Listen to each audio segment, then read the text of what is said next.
The sixes, who come along as a value set, building on what the fives have established, remember, bring those five values into their world. The status-seeking element being one of the strongest that they sustain. Because when you're in any of the even values, 2, 4, 6, you're group-oriented. Your primary drivers are outward, looking to others. Graves calls these people self-sacrificing and group-sustaining. So they'll give themselves up to the group in order for the group to become present and to sustain. Okay? When you find the war hero stories, the war hero stories are coming out of one of two places. The two culture, the tribal two cultures, or the four hierarchical large organizational structures. These are war heroes. The war heroes will often be 3s and 5s.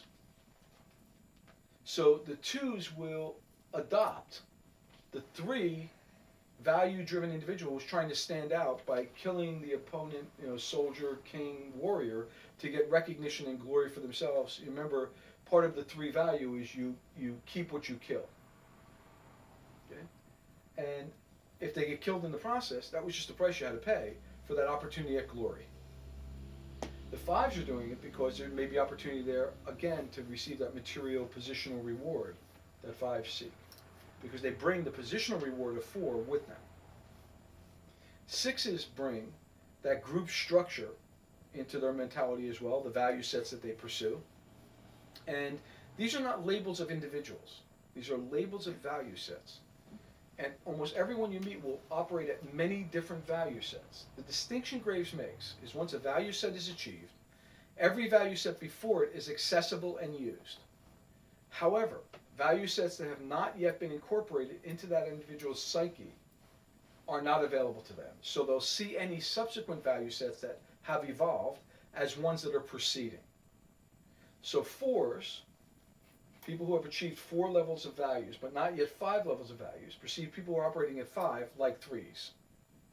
Warrior berserkers who are trying to take their stuff away. Get it? And often, even people who are advanced like 6s will see 5s as warrior berserkers who are trying to get their stuff from them. Okay. But you can never really see the values that have evolved beyond the value set that you're limited by.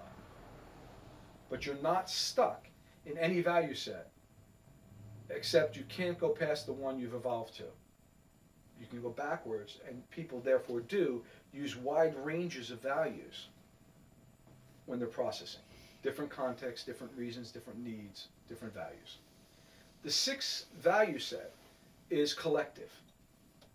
It really looks to take the idea of the 4 value set of the large collective hierarchical structure and keep all of the good things about it in place. Large access, the relations between people, ability to control the warrior brigands of the 3 value set, and so on and so forth, without the hierarchy being as formally or indelibly positioned.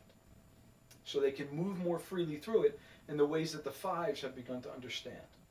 So 6s will have that opportunistic idea, but connect it to being part of something larger than themselves. Not being apart from it, being a part of it. Get it? And they look for groups. They look to who they can connect themselves with. And they look for how can the group generate more opportunity than I could as an individual. If I'm part of this thing, I'll have access to all those things that if I were organized according to 5 values, I might have to do for myself, but with the advantage of being able to specialize more, the advantage of having others who are looking out for my interests as I look out for theirs, the sense of the camaraderie that I bring from my 2 and 4 history of values with me, right? And so 6s have really learned something that the 5s haven't, which is how to organize for the benefit of all, as opposed to the benefit of one.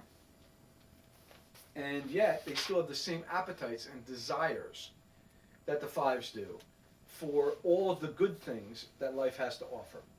They tend to be, again, kind of gluttonous in some ways, what I refer to often as hedonists.